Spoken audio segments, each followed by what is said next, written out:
It was April 17th, 2022, a Sunday. The town of La Crosse, Wisconsin, had begun to thaw. Patches of snow still lined the banks of the Mississippi River, but spring had officially arrived. Locals emerged from their homes for walks, jogs, and lazy strolls along Riverside Park. The river, swollen from the melt, moved dark and fast beneath the wooden pier that stretched into the channel. 82-year-old Walter Hagen sat on his usual bench by the Riverwalk. Wrapped in a navy windbreaker, he wore the same flat cap he'd worn for years, wool, tan, a little threadbare at the seams. Next to him, a steaming thermos of black coffee and a small notebook he rarely opened anymore. "Nothing good's ever written on a cold morning," he would joke. Walter came here every Sunday, ever since his wife Joan passed away in 2019. The river had been their place. They used to watch the geese migrate, take quiet walks along the bluff, and hold hands without needing to speak. That morning, the breeze carried the scent of thawing earth and wet wood. Church bells rang faintly in the distance. Children played nearby on the wooden dock, chasing each other, squealing in delight. Parents stood by in small clusters, coffee in hand, conversation casual but distracted. Walter noticed the boy. Blonde, maybe 5 years old, red puffer jacket, untied boots, running too close to the edge. Walter narrowed his eyes. "Where's your grown-up, kid?" he mumbled. Then, in a heartbeat, it happened. The boy turned suddenly, laughing at something behind him. His foot caught on a loose board. His arms flailed, and then he was gone. The splash was sharp, sudden, loud. People screamed. A mother dropped her coffee. Another adult ran forward. Too late. Walter's heart jolted. Without thinking, without a word, he stood up. At 82, his knees weren't what they used to be. He walked with a slight limp from a hip replacement 6 years back. He hadn't swum in cold water since the late 80s, but none of that mattered. Walter dropped his thermos, took 3 steps to the edge of the dock, and jumped. The river hit him like a wall. 38 degrees. That's what the NOAA report would later confirm. Cold enough to seize your lungs. Cold enough to kill. Walter kicked hard. The current dragged at him like a fist, but he saw the red jacket, bobbing, slipping below. The boy wasn't moving. Walter reached him with a desperate lunge, one arm outstretched. His fingers closed around the coat. He pulled. The child gasped, sputtering, choking, but alive. People shouted from the dock. Someone threw a life ring. Someone else climbed down the ladder. Walter gripped the boy to his chest. "I got you," he murmured. His limbs were burning, but he held on. Walter clutched the boy against his chest as the current tugged at them both. His breath came in sharp, shallow bursts. His arms, once strong from decades of carpentry, trembled under the weight of the river and time. Someone shouted from above. A man in jeans and a Carhartt jacket climbed down the metal dock ladder and waded into the freezing water. "I've got him," the man yelled. Walter turned, barely able to keep his head above the surface. "Take him." The man reached out and grabbed the child's arms. The boy whimpered but stayed conscious. Walter released his grip slowly, gently, like lowering a sacred object. He watched as the stranger pulled the boy up the ladder, wrapping him in someone's flannel shirt. Walter tried to follow. His hands grasped the bottom rung. It felt a mile away. He got 1 foot onto the first rung. Then his other knee gave out. He slipped, coughing violently, and went under. A new cry went up from the pier. Another man dropped to his stomach and reached down. But Walter's head surfaced again, sputtering. "I've got him," came a woman's voice. Paramedic, sharp and calm, 2 hands locked under his arms. A second later, more hands grabbed. He was lifted, water streaming off him like a soaked coat. They laid him on the dock beside the boy. A crowd had formed, wide-eyed, silent. Walter's face was pale. His lips had turned blue, but he was alive. April 18th, 2022. Gunderson Health System, room 412B. Walter Hagen lay under a stack of warmed blankets. His eyes fluttered open to fluorescent lights and the rhythmic beep of a heart monitor. A nurse hovered nearby, scribbling vitals. "You gave us quite a scare, Mr. Hagen," she said softly. He tried to speak, but his throat felt like gravel. A few minutes later, a doctor entered. Then a police officer. Then a man in a WQO-TV jacket with a notepad in hand. "Do I know you?" Walter croaked. The reporter smiled. "We've all been hearing about you. You're the guy who jumped into the river." Walter frowned. "I'm the guy who saw a kid about to drown. That's all." The officer stepped forward. "Sir, we spoke to the family. That boy, he's okay because of you. You pulled him out before anyone else moved."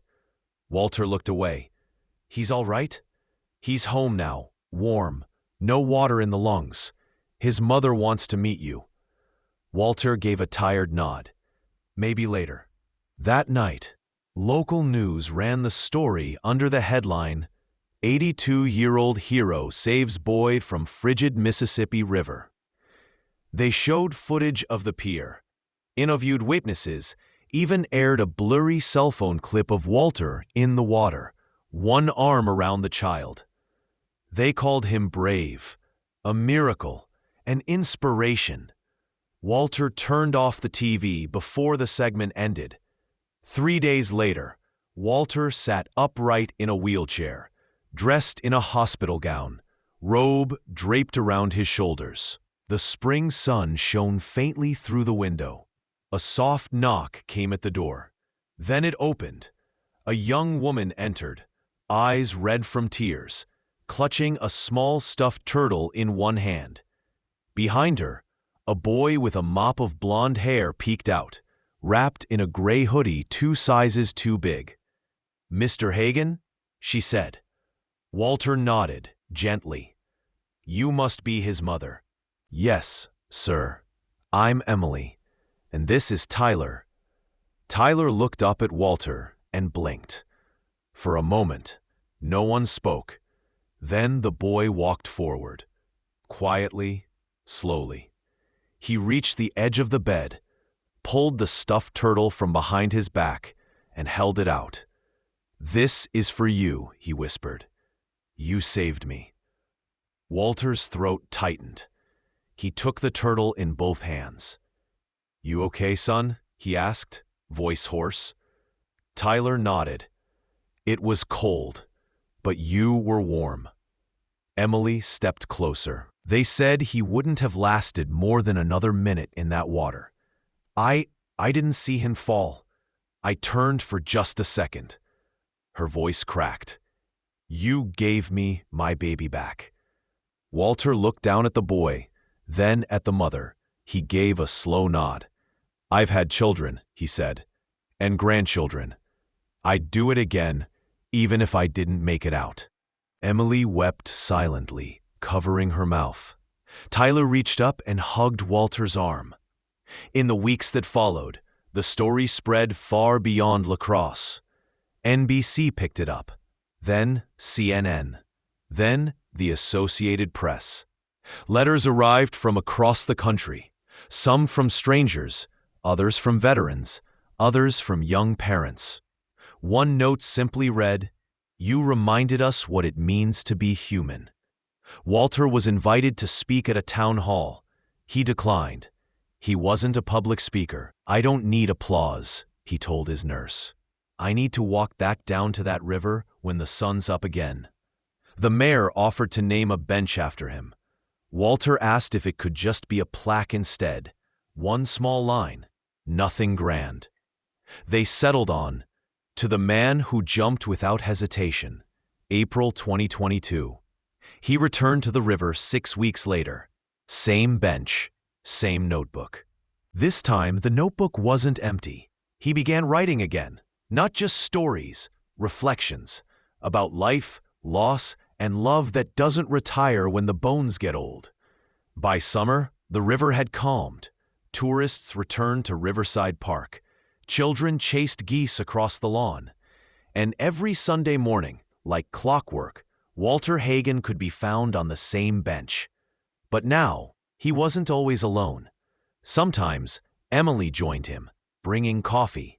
Sometimes, Tyler, now 6, sat cross-legged beside him with a bag of grapes and a million questions. Were you scared when you jumped? What if you couldn't swim? Do you think I'll be brave like you one day? Walter never gave dramatic answers. He spoke plainly, from the gut. I didn't think. I just moved. Sometimes bravery is quieter than you expect. On a cloudless morning in August, Tyler arrived with a drawing. Crayons on printer paper. It showed a stick figure boy, a big blue river, and an older man with a cane leaping into the water. Above it, scribbled in capital letters, "My hero." Walter held it like it was glass. Then he looked at the boy, placed a hand on his shoulder, and said, "You keep this. Hang it on your wall, and remember, anyone can be a hero, especially when they don't wait for someone else to do the right thing." Walter Hagen passed away peacefully on January 6, 2023, just shy of his 83rd birthday. There was no parade, no statue, but at his small memorial at the Veterans Hall, a framed drawing sat on an easel. "My hero," drawn by Tyler Mason. Emily spoke quietly that day. "He didn't just save my son. He reminded all of us what courage looks like. Not loud, not polished, but real." The plaque on the bench still stands. People read it, sit beside it, sip coffee, and ask about the man who once jumped into a frozen river without hesitation. And somewhere, years from now, a grown man named Tyler will tell the story to his own children of the Sunday his life was saved by someone old enough to be his great-grandfather. Some stories don't need embellishment, just truth, and a heart that listens. If this story touched you, please like this video, comment below. Who would you jump in for? Subscribe for more real-life stories that restore your faith in humanity. And remember, you're never too old or too young to save a life.